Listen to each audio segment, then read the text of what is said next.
All right. Welcome, everybody. Let's first start off by checking that the audio works. Kevin, can you confirm that you hear me? Yep. Can you guys hear me as well? I can hear you. So how about we just start off by giving a little bit of context. So my name is Eric Wall. I'm the Chief Investment Officer of a cryptocurrency fund. And my background is in computer science. I have a master's degree in computer science, and I suppose you could say that I specialize in digging deep into different cryptocurrency protocols and sort of known for asking the tough questions. If we look back in history, some previous examples would be other protocols that I've investigated would be, for instance, IOTA, which is a bit different than the swathes of cryptocurrency protocols that you see today, because IOTA, the problem with that protocol was that it was fundamentally not working. They had a described security model that they assumed would work in the future as the network got more traction. However, those assumptions were pretty much baseless, and what we have seen since I published that article that went through how the protocol works, later it has been pretty much demonstrated that the security model that they assumed would work did not work, because if you look at IOTA today, they have had to replace basically everything that the protocol was supposed to be built on. And if we fast forward to recent years, if we go to, for example, 2019, nowadays, I wouldn't say that it's as common that we find cryptocurrency protocols that at all, but it's still pretty common that we see cryptocurrency protocols that have a description of their system. They market their system in a certain way, and they describe, for instance, how many transactions per second they will be able to do, and how they will be able to compete with Ethereum, and how they will be able to process more transactions per second than Ethereum does. However, the situation that we sometimes find, and I think the prime example that I have in mind when I say this, is that what is said in the marketing materials is often very, very different from the reality. So if we take Hedera Hashgraph as an example, if you look at their marketing materials, they raised funds at a valuation of $6 billion based on the claims that they were making, which were that they were able to process 10,000 transactions per second. And the review that I did there, the conclusion of that review wasn't that Hedera Hashgraph doesn't work. It was just that if you look at the details of that protocols and the claims that are being made on the front page, and then you go into the nitty-gritty of the white paper, anybody who did that research could find that yes, it's true that it's possible for Hedera Hashgraph to process 10,000 transactions per second, but it's using a fundamentally different trust model that they don't publicly disclose. And if you look at the transactions that are involved in smart contracts, if you look at the transaction throughput that they can achieve for the EVM, the Ethereum virtual machine that they have ported over to their platform, then that transaction throughput was capped at 10 transactions per second. And this is not something that you would see if you just looked at what the marketing materials said. You would have to find that in the footnotes of their white paper. And I think that when we are talking about Ethereum killers, what's really interesting to see is not how many transactions per second you can do using a fundamentally different trust assumption model. It's how do you actually achieve scalability for DeFi. So how about how about, Kevin, you just introduce yourself and sort of tell us briefly about your story and how you think that Avalanche fits into this challenge or competition of becoming a leading platform for facilitating DeFi, because I mean that's the bottleneck that we have right now in the cryptocurrency debate. How do we? I mean, Ethereum it's a mess right now. Transactions costs tens or sometimes even hundreds of dollars to do. All of us are looking for a better solution to do that. There are layer 2 solutions on Ethereum that are striving to bring those costs down. And then there are other layer 1 solutions that try to fundamentally re-architect the entire consensus logic and the entire database logic of those systems to achieve scale. So how, if you just put it in your own words, Kevin, how do you see Avalanche fitting into this broader debate? Yeah, super good question. So I think the project started off as an attempt by researchers to develop something that effectively scaled Bitcoin and other similar technology blockchains, public blockchains, in a way that doesn't actually draw away from the core tenets of decentralization. And in fact, I've been part of distributed systems groups for a very long time, but I was never really a part of the debate in the 2017, 2018 action of all these proof of stake projects supposedly coming online, because I wanted to make sure that there was an actual technological breakthrough coming with a new blockchain before getting into the market. And I think Avalanche was one of these breakthroughs. Effectively, Avalanche tries to do exactly what Bitcoin does, minus some small assumption changes in how the network bootstraps. But it tries to do what Bitcoin does in terms of number of validators, in terms of permissionlessness of it. So there is no need to ask anybody for permission. You just join. You can become a full block producing validator at any moment, as long as you have just enough stake, which, I mean, at this point in dollar terms is a little bit high, noted. But initially was not supposed to be high. I think that's going to change with governance. But anybody can become a staker. Anybody can become a full block producing node. And the important part is that it can scale to an arbitrary number of nodes. There is this very fluid entrance of participants in and out of the system. There is no control. This is the big breakthrough that Satoshi brought forwards, right? It was this is how we build a database effectively in a way that anybody in the world can become a replica without requesting permission. And that's what Avalanche tries to do, but while trying to also optimize for certain things that are really important, like throughput and latencies, because a lot of the DeFi applications, I mean, store of value is one thing. Store of value doesn't need maybe as much transaction volume and the latency requirements as some other financial applications, but DeFi certainly is in a bad state. And as we see with recent liquidations that happened on Ethereum, it spiked transaction volumes to such high levels that we were seeing like 1,200 GUI fees on Ethereum, absolutely insane amounts. And so with these current values, it's just impossible. So what we decided to do is, look, we have this breakthrough consensus protocol. It is a protocol that is voting based, so you can have proof of stake on it, but it is fluid. Anybody can participate in the protocol, can come in and can come out at will, with no insane requirements and no permission, and yet it can actually sustain, at the very least, a few hundred transactions per second. But as of the latest rounds that we've had internally, we've seen up to 1,500 transactions per second on just on even the Ethereum virtual machine implementation, and so the smart contract chain on Avalanche, and these numbers are without using any cheat codes. I know a lot of projects like to use all kinds of cheat codes. There are certain projects that tries to do, I mean, they try to say numbers based purely on internal simulations, not an actual implementation of protocol.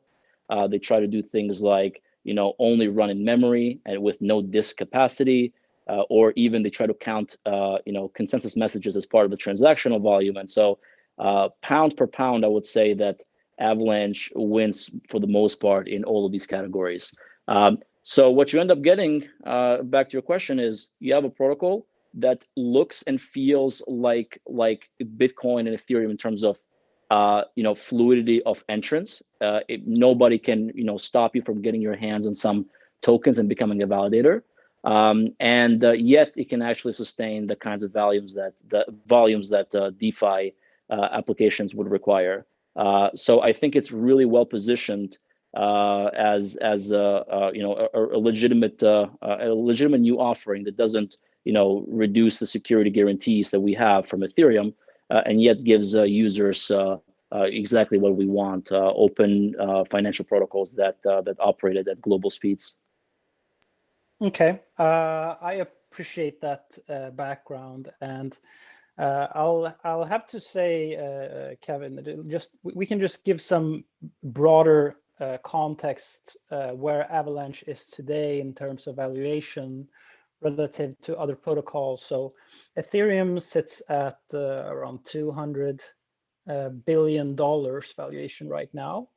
The one that I think is closest to materialize some type of DeFi activity that resembles what is going on in Ethereum today is probably right now Binance Smart Chain, and that one is valued at $40 billion. Avalanche sits at the fully diluted valuation. It's around $20 billion today. So you're around 10% of Ethereum, and you're around 50% of Binance Smart Chain today. And as much as I appreciate the background that you've given, and I do want to keep this conversation lighthearted, this is supposed to be educational for the people who are here listening today, but I will try to push back on, because what I do when I read about these protocols, I intuitively find that for whatever claim that is made that highlights the positive sides of a Ethereum competitor such as Avalanche or Binance Smart Chain, there's often very little that is being said about the trade-offs. So I intuitively think that I have identified a number of trade-offs that Avalanche does compared to Ethereum. And I'm not an Avalanche expert. I'm still in the process of trying to understand how Avalanche works. And assuming that we are both here in a good faith conversation, I think that it could be educational for the listeners of this Clubhouse just to hear, when I try to tear down some of the claims that you've made, I'm going to give you the opportunity to sort of push back and explain why I am wrong for assuming that there's something that's not being fundamentally transparent here. So let's talk perhaps initially, like, what is Avalanche? Like, what is the basis of Avalanche, and how does it differ from other blockchain protocols? And I think probably and please, you feel free to correct me where I'm wrong here, but the way that I see Avalanche is that at the basis of Avalanche, we're not talking about a specific blockchain. Like in Bitcoin, the basis of the system is the Bitcoin blockchain. Whereas in Avalanche, the basis of the system are these validators. And these validators can spin up a number of different, you call them subnets, we can call them ledgers. They can spin up a number of different ledgers which serve different purposes. So Avalanche is this platform of validators where you can launch different blockchain-like networks with different purposes. And what's also important to keep in mind is that these validators on these different subnets, they aren't necessarily separated from each other. It's not like you have some validators that run one ledger and you have some other validators that run another ledger. These validators, they can and often do run multiple ledgers at the same time. And in Avalanche today, you have three default chains. You have the P chain, and that's the staking chain. That's where a validator proves the AVAX tokens that they control they stake them on that chain, and that's how they get the authority or the ability to operate as a validator on the Avalanche platform. And the second chain that you have is the X chain. An X chain is basically just for moving tokens around quickly. And the third chain that you have is the C chain. And the C chain is probably the one that is the most interesting, because the C chain is the one that contains the EVM, the Ethereum virtual machine, and that is the one that has the capacity to facilitate DeFi. So one of my first questions is, when I'm looking at this, is that the validators that operate in Avalanche, are all of them validating all of these three chains, or is there any separation here? Like, are all of the validators validating the P chain, the X chain, and the C chain, or is there some separation there? Yeah, so first of all, going all the way back to your first point, yes, I wouldn't have come here unless I was fully explicitly ready for you to grill me. So I'm looking forwards to the grilling. Now, going forwards, I have one question before I answer. How technical should we get? Very technical, or keep it very high level? I think we should strive for simplicity, and then cool. Allow me to Sweet. dig in deeper into certain claims that you make, so that we don't get sidetracked. I'll try to keep this awesome. as on track as we can be. Perfect. Okay, perfect. So yes, let's start from a top-level topological view of how Avalanche network looks like. It is, in fact, a collection of networks, or they're called subnets. Each one of them serves really a different purpose. They're effectively, it's like functionality-based sharding. So one subnet, for example, you can launch a subnet to do, I don't know, some very specific function where the validators must have a particular NFT that dictates that they're only US-based entities or something like that. Like, they're very specific ones. But then there is one primary default one. This one is the special one. And this is where every single validator in Avalanche must also become a validator of. And this is the default subnet. It's where, in fact, the three chains that you mentioned also exist. So these three chains are not running on three different subnets. It's just one subnetwork. It's the Avalanche primary subnet. And that one has three different chains: the X chain, P chain, and C chain. They're a little bit divided effectively out of functionality and for fault tolerance of the VMs. Effectively, what ends up happening is that if you separate these chains based on their functionality, and you separate them in their own independent VMs, you drastically reduce the probability of failure for any particular function. So, a few weeks ago, we had this instance where the C chain destabilized, but the X chain, for example, was totally operational. So you could still send transactions back and forth, like simple transactions, token transactions, but you couldn't do smart contract stuff for a few hours. This is an important aspect, because it creates as much fault tolerance as possible in the system, especially because the X chain is a DAG-based one, and it effectively, as long as there is no associated dependent transactions, and the X chain will never go down. So that's the high-level view of. And to answer your question, every single validator in Avalanche must be a validator of the default primary subnet. Okay, you're gonna find during this conversation that I'm gonna probably be interrupting you multiple times. Sure, no worries. Take offense. No, of course. Because I do. Of course not. We have some specific areas that we want to dig into, and it's important that we get to the bottom of that. So please don't be offended if I seem rude. It's not my intention. It's for the purpose of the audience. Okay, so that's very good. That's very good to know that every validator needs to validate the P chain, the X chain, and the C chain, because otherwise that would cause a myriad of questions, like how would you even know that a validator is allowed to be, like, how do you know that he has the number of AVAX tokens that he says he has, because that, it comes from the X chain, comes from the C chain, and has he staked them on the P chain? That's the fundamental basis of the system.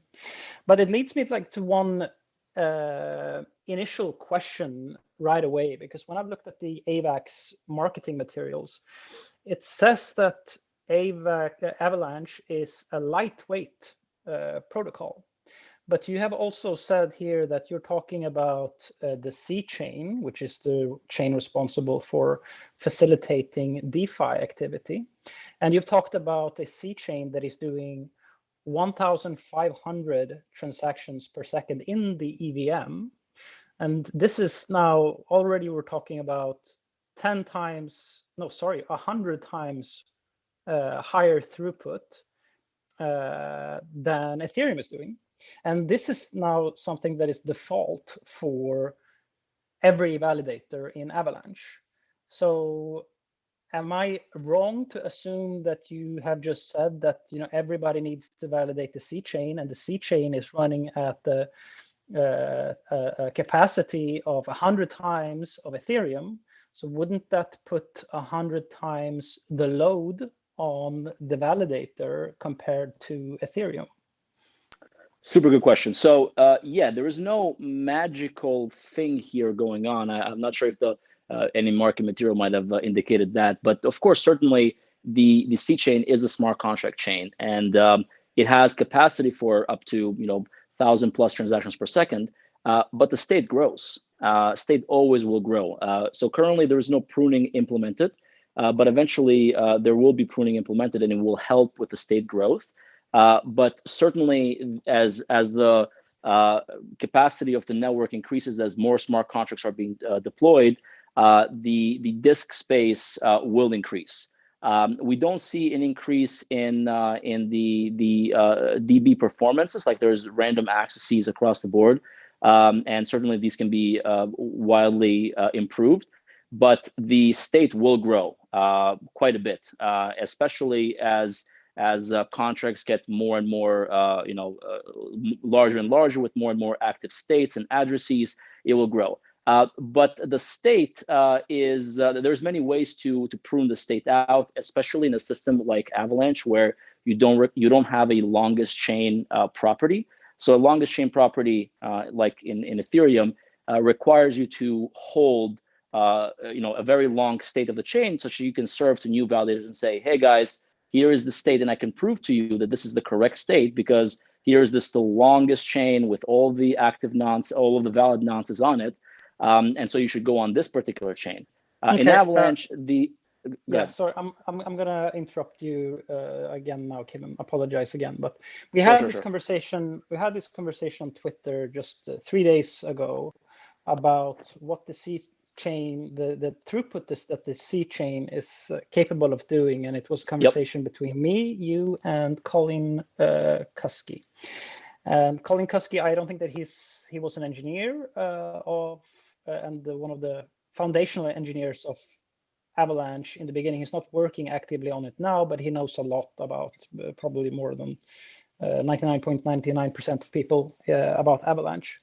And he said, I have a tweet up from here from the 22nd of February, that he says, and I quote, C chain isn't able to do thousands of TPS because, well, it's because of the EVM's design, and it's doing 200-ish TPS right now, and it can do more after you have done optimization work on the EVM. And as I understand it, this optimization work on the EVM hasn't been done yet. That is something that you plan for later releases. Now, you jumped into this thread and you said that you had tested the EVM for being able to process 1,500 transactions per second. And then Colin asked you, and he said, well, what type of transactions were you doing? And was it mostly token to token transfers? And you said, yes, it's token to token transfers that you were doing.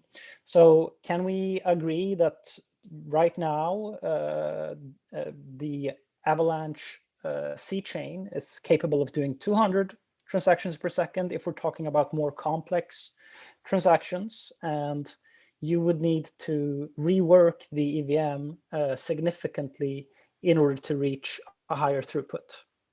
So actually, no. So in fact, they are both tests at 200 and the 1,500 are, I believe, based on simple token transfers.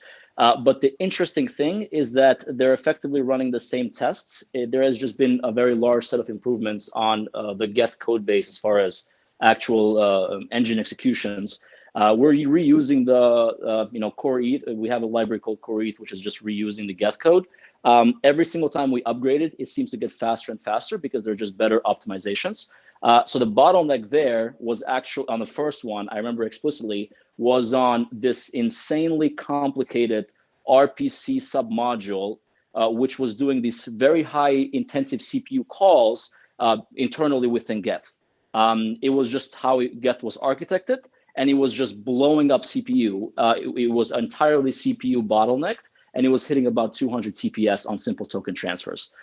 We redid this, just literally taking new Geth code, and a lot of that I think we also did actually some optimizations as well ourselves internally, but just by mostly taking the code as is, bringing it to a more newer version, redoing simple token transfers, those very expensive RPC calls were able to drop significantly, and now we were able to hit maximum CPU utilization at about 1500 TPS.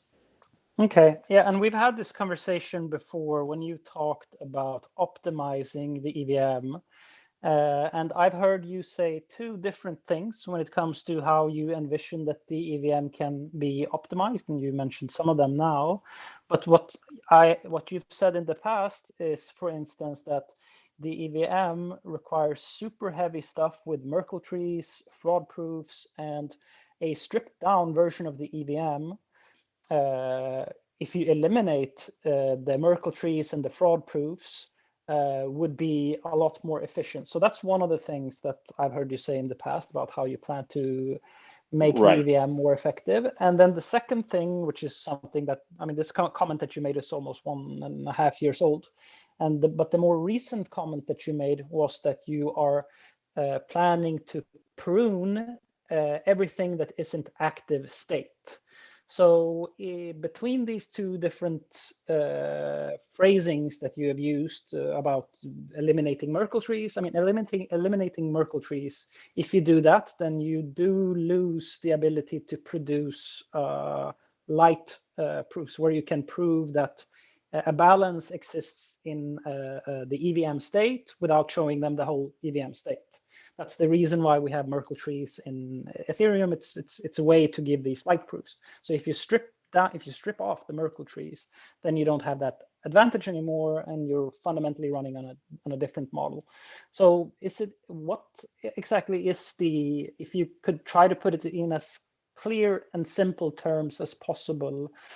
I think it's the apricot upgrade of Avalanche that you are now, that is on the roadmap now, where you're thinking about optimizing the EVM.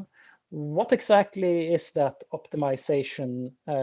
Does it have anything to do with removing the Merkle trees, or is it just pruning everything that isn't non-active state? Yeah, super good question. So let's get a little bit technical without getting too boring. So I think it's good as time as ever to maybe sort of talk about this project that internally we've had going on for a little bit of time now, called the E plus VM. It's a complete rewrite of the EVM that does actually just-in-time compilation using the LLVM. You take it, you execute it, and it produces binaries that are super, super fast. This is a complete change in model from the way that the current Geth implementation does the Ethereum virtual machine. And it's going to bring a whole lot of optimizations. And let me sort of talk why these are important. There's really two bottlenecks, not even bottlenecks, I would say two areas of optimization with the Ethereum virtual machine. Number one is purely just code paths that are clunky and very expensive. And now these code paths are not going to give you, a million X improvement in the execution, but they're certainly going to give you 10X, 100X by just removing clunky pieces of code that come there as a result of Nakamoto consensus. And these things are, for example, this RPC thing, which was in this really weird module calling internally, doing basically separate modules with RPC calls, which are known to be extremely expensive, even though they have a shared memory and they don't need to do any of these kinds of things. So that's already one thing. So that's one set of optimizations. The other set of optimizations is in state. Ethereum Geth has a hard time doing pruning because it needs to store a lot of the state. Now, I know that the get client technically, people don't know about this, but the get client technically violates the Nakamoto trust assumptions a little bit. It doesn't really replay everything from the very beginning. When you download the get client, you get sort of a canonical snapshot, and then you trust that this client is correct and it's not fake, and then everybody goes off on it, and which is fine. I'm not saying that it's particularly bad, but that's how they get a little bit around pruning. Around the limitation that Nakamoto cannot be pruned by just using a little bit of social consensus. Avalanche doesn't have any of that, but let me be very, very explicit. There is still state growth for active state. Any smart contracts on the C chain that need to have active accounts, that need to have active state, that have active executions, like none of this can be pruned away. There are cryptographic techniques that help out.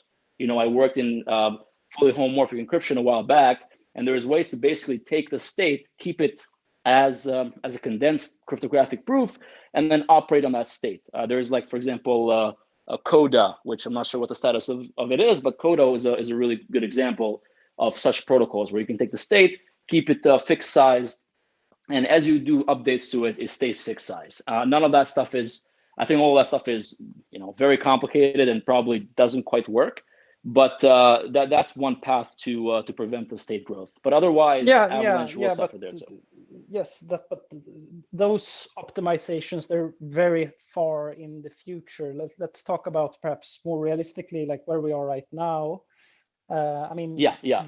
So the realistic parts right now are really just take the entire EVM as is and rewrite it from scratch. That's number one, and do just-in-time compilation. That's hugely important.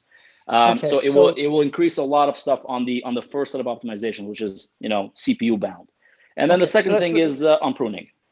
Yeah. So let me ask some basic questions. And like I said before, when we had this interview, it's completely fine to say I don't know, I don't have the answer to that question. Sure.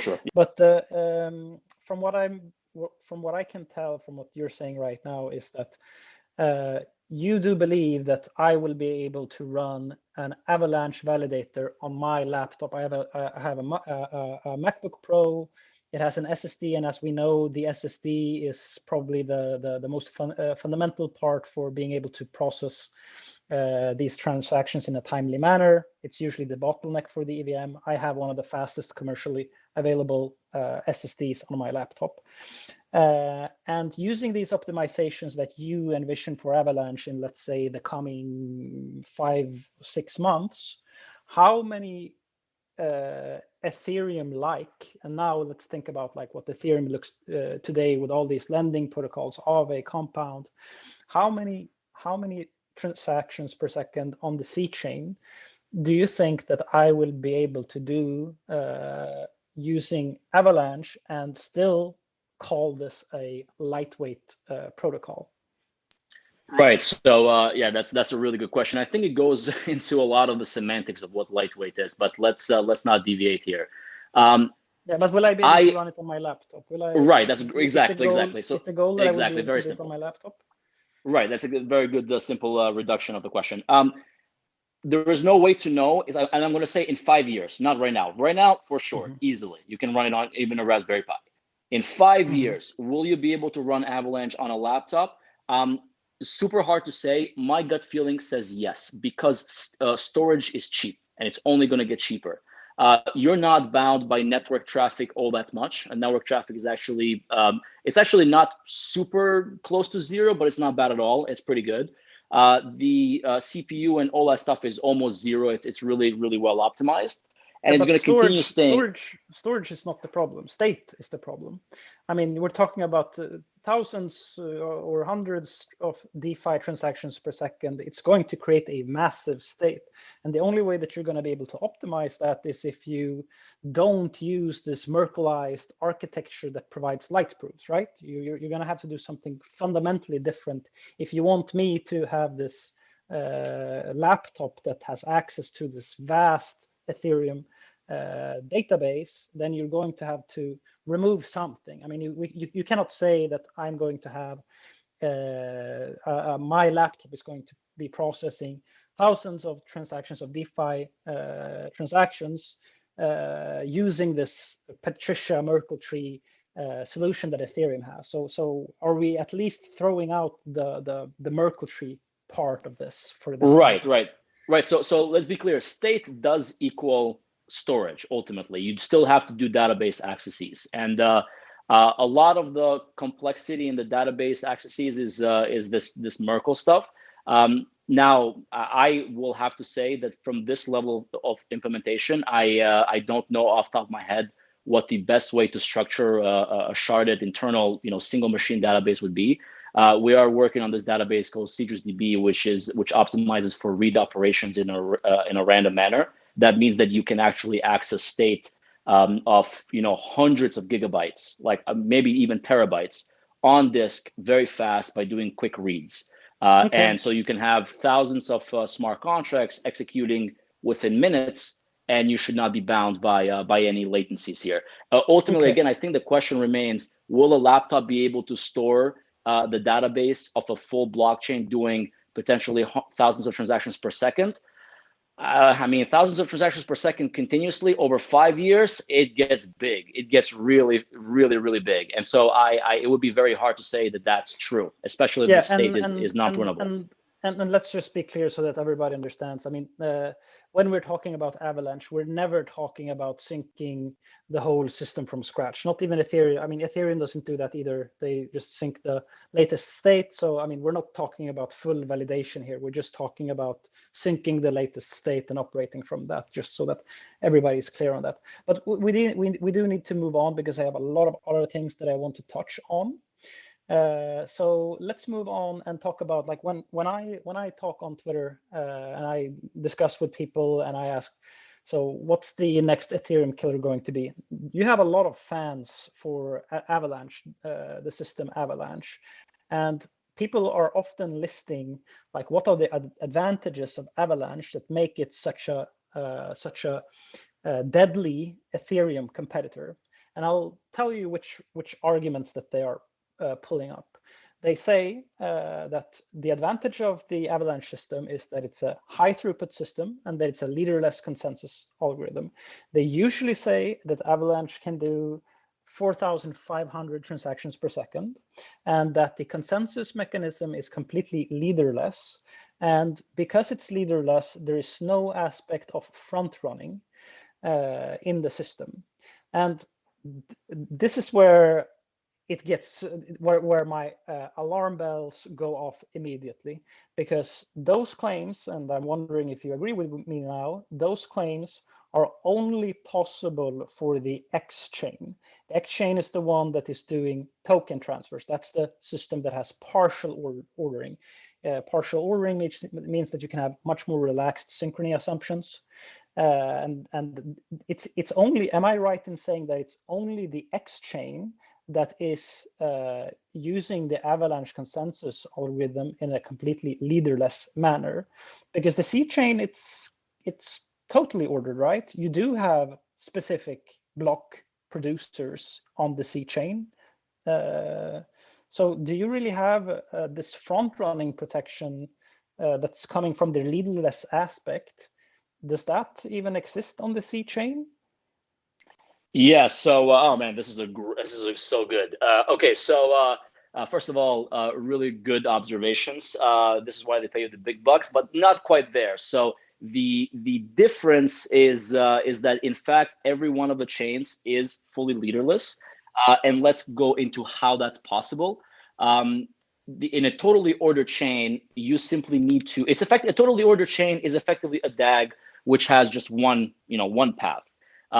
The DAG on the X chain, it operates leaderlessly, and anybody can submit any transaction in any path of the DAG, and in fact, if there is no conflicts whatsoever, this DAG is basically unstoppable. Let me just say that if there is no contention, then any path of the DAG is basically unstoppable. There is no way to prevent anybody from finalizing. You just submit something and people will finalize it. The C chain. Okay, go ahead. Yeah, your claim is that the C chain is actually also leaderless, even though that it's Yes. a bag that's just one. Yes. In fact, one anybody, yes, anybody after can the other. propose, Okay. absolutely. Anybody at any time can propose a block on the P chain or the C chain, and get that block finalized. And they just have to, they don't even have to be validators. Anybody can propose any sort of block, but of course, if you're a validator, you can also propose blocks. Okay, but then let's talk about this other claim that people are making about Avalanche.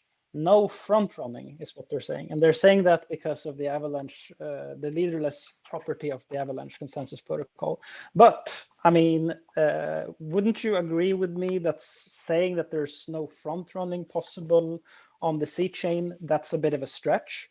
Because of, I mean, let's even consider that it's completely leaderless, and what you just said now is completely true, that it is totally ordered, but there is no leader. But consider this situation. I'm a DeFi trader, and I've just identified an arbitrage opportunity between two protocols, and I can broadcast this transaction. And if it is processed, then it's going to net me $1,000 in revenue just by using arbitrage, or maybe I'm using a flash loan and I'm exploiting something, and I will get $1,000 worth of bucks in my pocket if this transaction executes.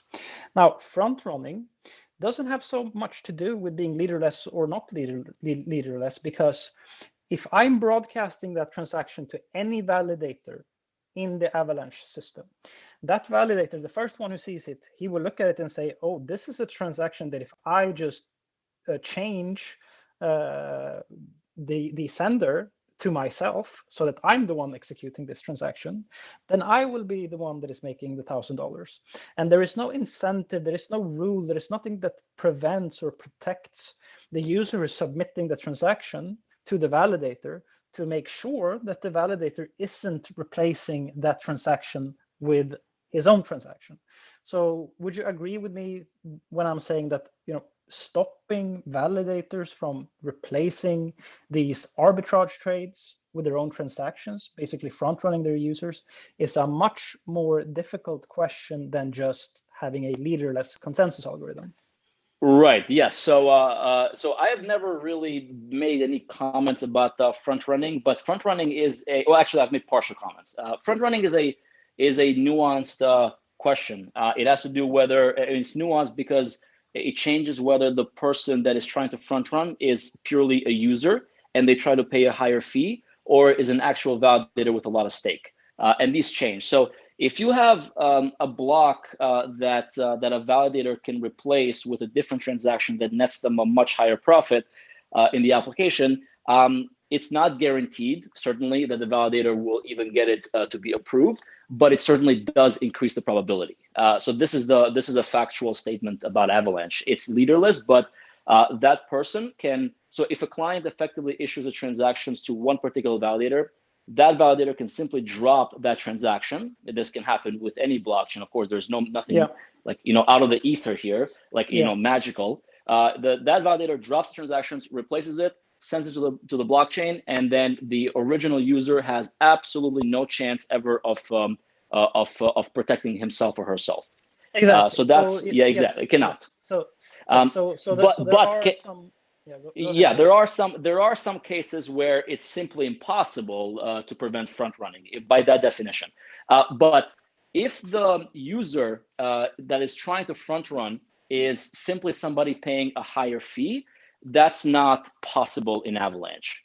You cannot, for example, see the same transaction in some block, send a transaction with a higher fee, because there's a fixed fee, and you cannot simply pay a higher fee to a miner. All of the fees are burned, and as the code is currently implemented, as the protocol is currently implemented, validators do not really preferentially choose fees with higher burns. Now, this can change in the future. You know, it's an open source project, and you know, you can preferentially choose transactions with a higher fee. But as is currently implemented, it's basically a random walk. When a validator sees a transaction, all else equal, if there's two blocks with the same execution and it chooses between one of the two, it's effectively a random walk between all validators, and it's a little bit of a random choice between which one of these gets accepted.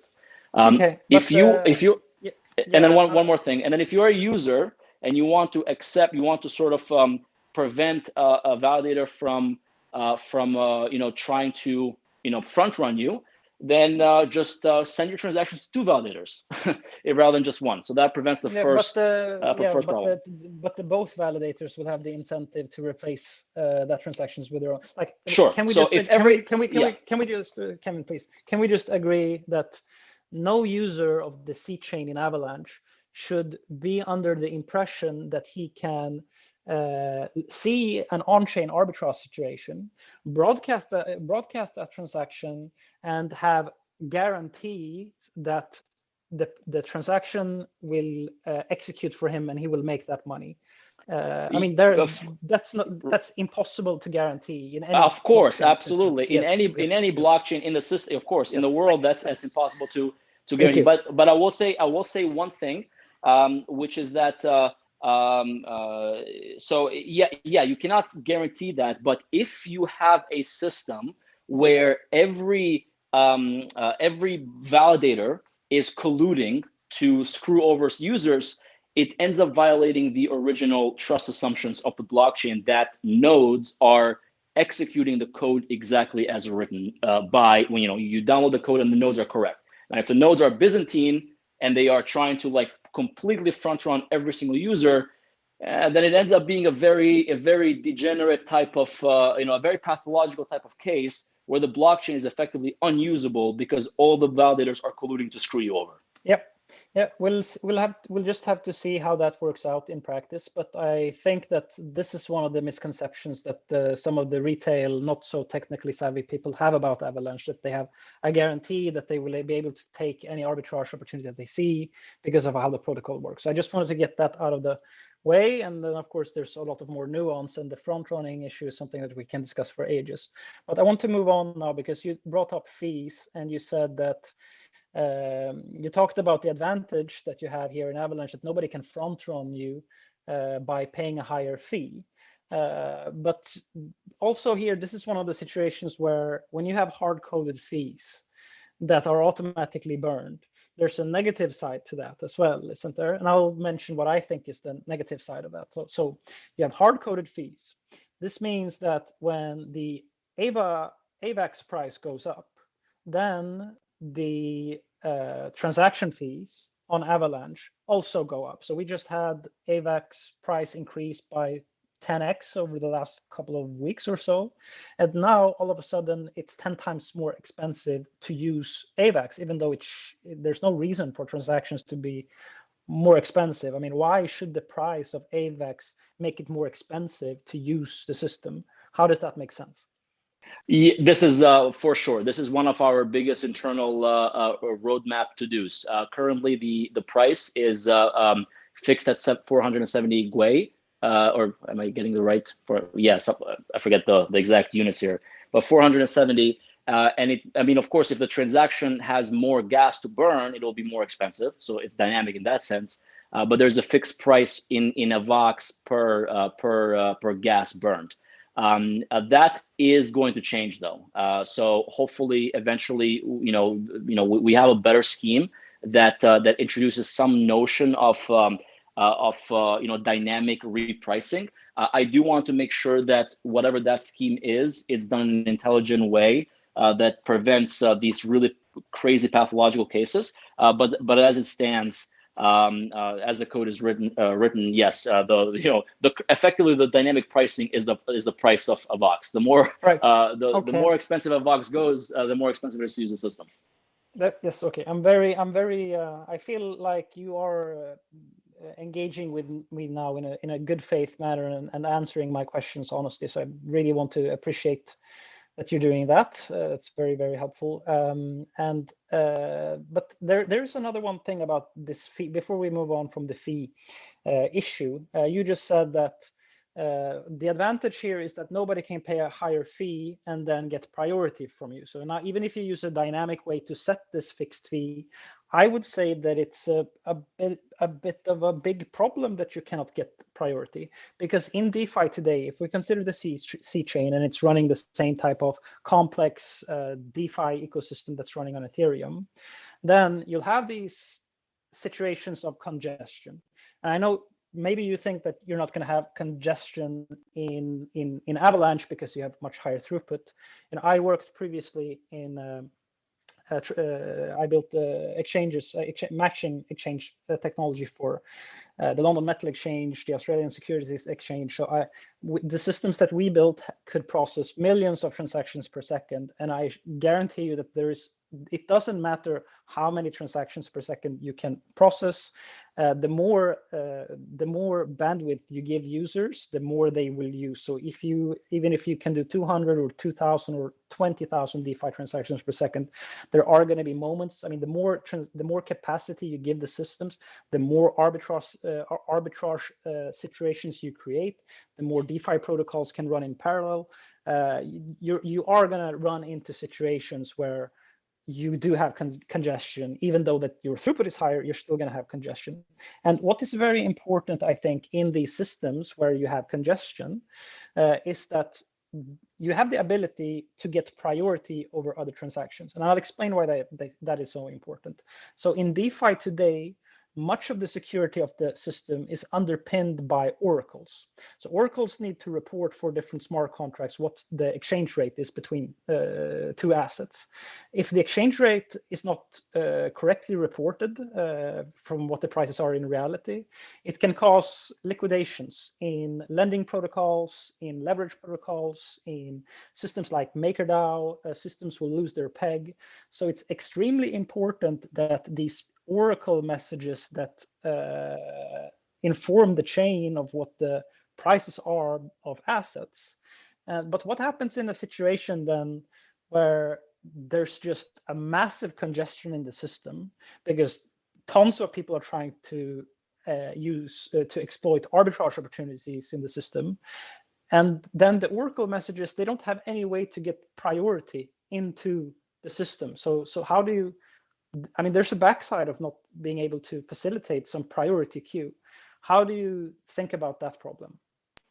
Yeah, super good question. So actually, go to your first point about more capacity, more, you'll still hit the bottlenecks. Is actually there's a paradox. There's a well-known paradox called Bress's paradox, exactly. Which is that the observation that if you add more roads to a city, you will not reduce traffic. You will actually just have more people go on the road with their cars, and the traffic will go right back up. Yes. Yeah. So the current status is, if this were to happen, until we implement some sort of intelligent dynamic pricing model, the current model is that if this were to happen on Avalanche and we start seeing thousands and thousands of transactions per second hitting, and the network is congested, the current answer is effectively, let's take it on. There is nothing else to do. You just have to process these, and until the network gets unclogged, then there is nothing to do. And it's an interesting question of what would happen, right? Like if no transactions could get priority, it's effectively a random walk. Then you might end up seeing some interesting liquidations happening that were supposed to happen. But then again, it's pros and cons. So if you do implement up a system that has lots of opportunities to get priorities, then it becomes a whale game. And the contrary, if you don't, then it becomes a game of if there is massive congestion, this weird, unanalyzed pathological cases can arise. To me, it sounds like, and I'm not an expert on this, but it sounds to me like if you do have congestion in your system, you are going to have to maybe create some type of priority queue that the validators in the system, basically you can hard fork and you can say, okay, we need to get these type of messages in before other messages. We can't let them sit in the mempool for ages and not get confirmed. Maybe you can create some sort of high speed or a special channel for those messages to hit the chain. Now Right, we exactly. are running out of time, so I'm gonna bring up a couple of other things that have raised some red flags with me that I just want to hear your feedback on. So today I was using the Avalanche bridge, the Ava to Ethereum bridge, and it was very expensive to use. I think I lost almost $100 trying to use this bridge, but that's not, of course, your problem. It has to do with the congestion on the Ethereum chain. I'm aware of that. But one thing that I want to clarify and that I want to have like a firm answer to is that when you move an asset from Ethereum to Avalanche C chain, the bridge that we're talking about here between Avalanche and Ethereum, it's a completely trusted bridge, just like when you tokenize Bitcoin on Ethereum, we have this wrapped Bitcoin, WBTC, which is very popular on Bitcoin right now. I mean, it works, it's popular, it's very popular, but it is just a trusted bridge, right? And that's what you have in Avalanche today. You don't have any bridge operators that are staked with bonds, sort of how TBTC is doing it. I mean, this trustless Bitcoin bridge that you have on Ethereum today, where you have people with actual economic incentives not to run away with the assets that are being posted to the bridge. It's a trusted bridge, correct? Right. So I love this question because it goes so deep into what trusted versus trustless is. And I think there is like some general disagreements in the space over the definition of it. So, I mean, making game theoretic arguments about Okay.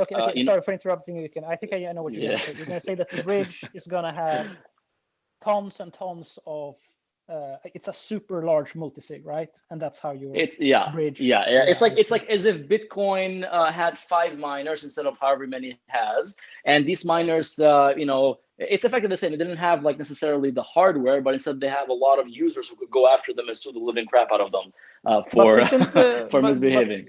But when you move from Ethereum to Avalanche, won't the multisig be on the Ethereum side? So if you have this super large multisig, won't that be very expensive unless you use some BLS aggregation type? It is. It is. Trust me, it's my most painful thorn right now, and I've complained about why it is. But yeah, so the current bridge, because it uses this massive multisig, this is why you're paying up the wazoo, because these operations are not being done one time, but they're being done multiple times by every single one of the multisigs. Mm-hmm. Okay. Yeah. It's very bad. It's very bad. But hopefully V2 gets improved. And there's I think some really interesting bridge models that are being developed right now that don't even use these multisig models at all, and they're much by your definition of trustless, they're much more in that territory. Like crypto economically secured somehow. Exactly. Yep. Exactly. Okay. And there's XLR that's coming, which is really cool too. Okay, so one of the reasons that I take this up is we had a conversation about this on Twitter, is that you described Avalanche as, you didn't say that Avalanche was a layer 2 solution to Ethereum, but you said that it was completely comparable to layer 2 solution, like it was comparable to a rollup. But if the bridge between Avalanche and Ethereum is completely trusted, how can you defend that position and say that Avalanche is a layer 2 solution when the whole point of a rollup is that there is no multisig that's supposed to stop you? Now, there are, of course, many rollups that aren't fully mature yet, but there are some rollups that, and we will see more of them as they get more mature, that don't depend on this multisig security to bridge assets between the mainnet and the rollup. I mean, isn't it fair to say that, I mean, what you have with the trusted bridge, it's a glorified multisig. Maybe it's a super good multisig. Right now, I don't think that you have that many signers on the multisig, but the rollup, it actually has mechanics in place that makes it impossible for the operator of the rollup to prevent you from withdrawing your assets back from the rollup to the main chain. That's what the layer 2 is. So shouldn't we be a bit more sensitive when we throw around this layer 2 term? Yeah, yes. So there is the slight marketing Kevin, and there's the very objective engineering Kevin. So let's be very explicit. I was comparing it to an L2 in terms of like how it feels, I guess, not rather in terms of functionality. Of course, the simple answer is you don't have to use the bridge. Simply, like you cannot, for example, send assets to an L2, but you can just send assets from anywhere else in the world if you find a way to get to Avalanche, and they're sitting now on a secure L1.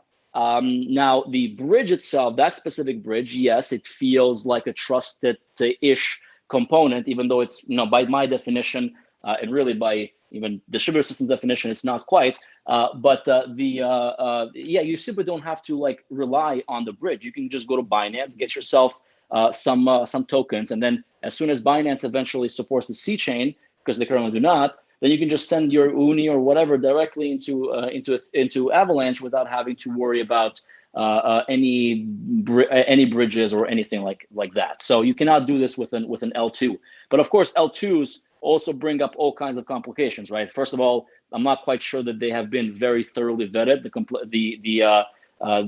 cryptographic complexity is a little bit high, and they do require active users to be monitoring the system. And how many people are transacting with DeFi while also making sure that their transactions are being actively monitored? It's very low, and so the trust assumptions are completely different. It's quite strange. But to be fair, L2s do provide you with this ability that if you are actively looking at the transactions, which most people aren't, then you certainly have the ability to provide a fraud proof to the chain, which may or may not be accepted, but hopefully if the L1 is valid and correct, then it will be accepted. So there's a little bit of marketing nuance, but I think generally I do mean what I said. But yeah, take it with a very small grain of salt. Okay. So I see that we have used our full hour, and this was now an experimental session. This is the first time that I'm doing this type of deep dive. Oh, same. I'm a Clubhouse virgin. Very fun though. Yeah. So I'm gonna see, like, before we wrap up, I'm gonna see if there is anybody in the audience that feel like they have a burning question that they really want to ask. I'm not actually sure that I know how to let's see. Okay, there's one person that has raised his hand. Shall we perhaps? Okay, he took the hand down. So let's see if there is anybody that has something they want to say. Otherwise, we can. Okay, here's somebody. Okay, I've allowed you to speak. Yeah, thank you for giving me the opportunity, Eric. And this was a very constructive session. Thank you both of you for taking this time. I actually have a fundamental question. I was going over the Avalanche white paper, and this statement is often communicated by Avalanche as a catch of Avalanche protocol, and it says that Avalanche does not guarantee liveness for conflicting transactions. So basically, that statement confuses me a bit, because I want to understand whether, as a user, if I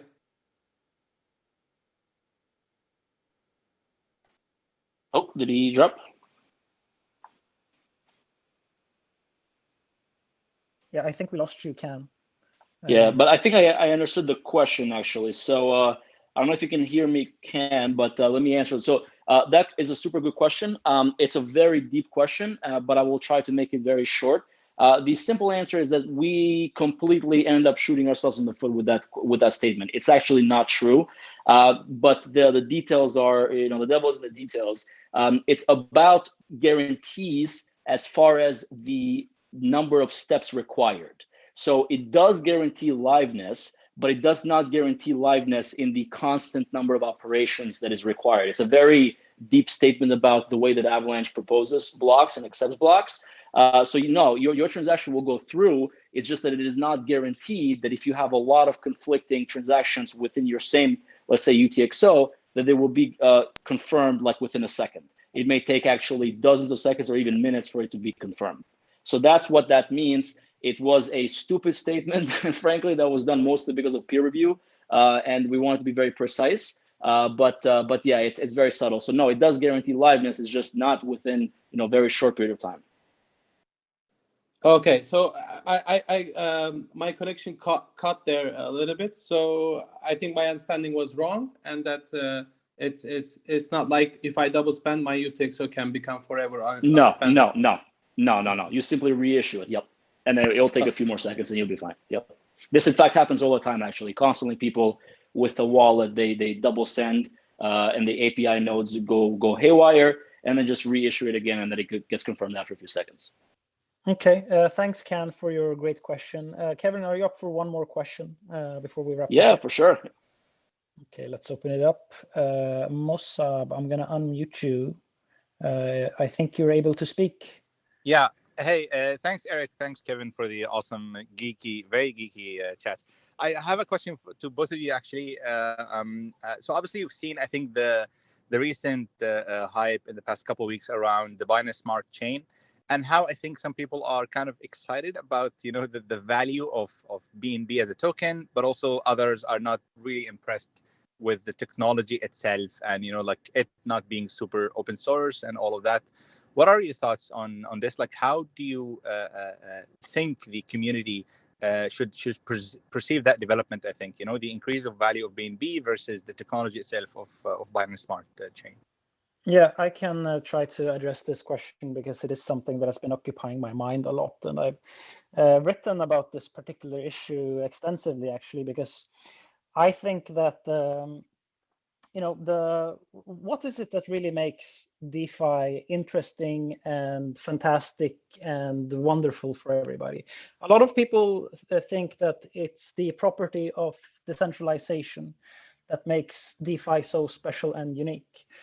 I have a sort of a counter theory to that view, which is that it's probably the main property that makes DeFi so interesting and why the magic happens in this system is probably has more to do with the permissionlessness of the platform, that anybody can join and anybody can build, anybody can launch a product, a platform, and that we have composability between these systems.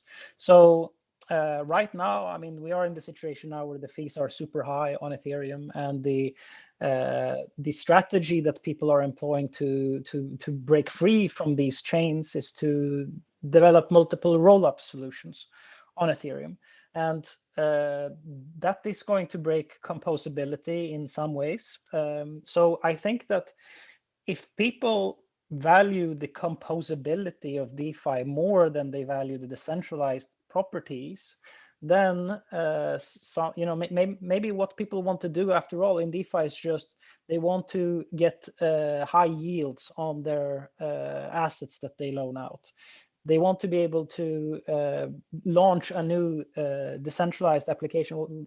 Now we don't need to call them decentralized application, but open applications.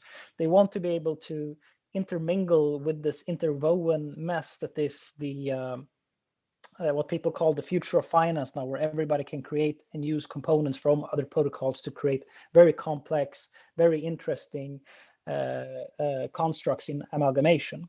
So I think that this Binance now fits into this category where they are using a completely different philosophy, which is that, okay, let's just make the chain, let's just achieve the required minimum for the chain to be a little bit decentralized. And Binance chain it has 21 validators. It costs BNB to become a validator. They do have some slashing implemented in that chain. So it's not like it's a 100% centralized. I mean, some people could argue that it is 100% centralized because Binance owns so much of the BNB that they could become all of the validators. But I think that there is a situation that for Binance chain, which makes it interesting, which is that, it's working. It has it has low fees right now. They can make the throughput of the system go up simply by just requiring more capacity from the validators, and they can keep more of the composability intact because they don't have to bother with these layer 2 solutions in order to scale the protocol. So it's a fundamentally different strategy. I personally think that Ethereum and Binance Chain and Avalanche and all these smart contract systems that are doing complex financial stuff it's a regulatory disaster. Well, not disaster, but all of these protocols are going to come under heavy regulatory scrutiny, especially the stable coins. The stable coins in all of these systems, the regulators are going to try to regulate them away. Without the stable coins, much of DeFi is going to fall apart, I believe. I think that what the reason why Binance will not be successful in the long term is that the regulators will find it very easy to shut the system down, because it is not. I mean, you have to be more decentralized in order to keep this type of system running. And I think that Binance does not meet the level of decentralization that you need in order to keep it running. So I think that they can perhaps be successful for a time, but I also think that this illusion, I mean, I think that probably the main reason, there are two main reasons that people go to the Binance chain today. One of them is that there are low fees, but like me and Kevin just talked about, low fees is like, it's an illusion. The more the bandwidth that is available, the reason that the fees are low right now is because not enough people are using the system. But as it grows more popular, it doesn't matter if they have more capacity. There will be more and more DeFi protocols on there. There will be more and more arbitrage opportunities that will price out other transactions like regular token to token transfers. So the fees will eventually go up on Binance chain as well. And another thing that brings people to Binance chain is that they are issuing new governance tokens, and they have yield farming programs like Ethereum did in the DeFi summer. They are doing that now all over again on Binance chain. So there are a lot of yields, and also they have direct on-ramps from Binance, which is the largest cryptocurrency exchange. But those things are temporary. The yields are temporary, the low fees are temporary, and their regulatory resilience is also temporary. So I think that they can be something that can perhaps attract some activity in the short term, but I don't think that they are going to be the platform that facilitates DeFi in the future. I think what is going to happen is that other exchanges, we just heard from Bitfinex, for instance, that they are going to offer direct on-ramps onto Ethereum layer 2 solutions. And that is going to create the same type of ease that we now have on Binance to get into that chain. I don't know if you want to add something, Kevin. No, I mean, I think that was one of the most comprehensive overviews. Yeah, I mean, I'm a technologist. I want to be in a position where anything that I build, nobody can come after and be like shut down. And the only thing I can do, honestly, just be like, I guess I'll go on Twitter and ask people nicely to shut it down, but I literally physically cannot. So I think that's probably one of the most powerful things that we get to say. We're just building code here and nothing else. And I literally cannot control it. And this was probably one of the most prominent things that came out of the bug that we had a few weeks ago, where like we literally didn't know who people were, who validators were. So like there was no way to coordinate any reboots or anything. And that's a really powerful thing that I can get to say. I don't know who the validators are. Like in fact, most of them, as far as the node IDs go, and I don't want to keep it that way. And it's a really nice position to be in.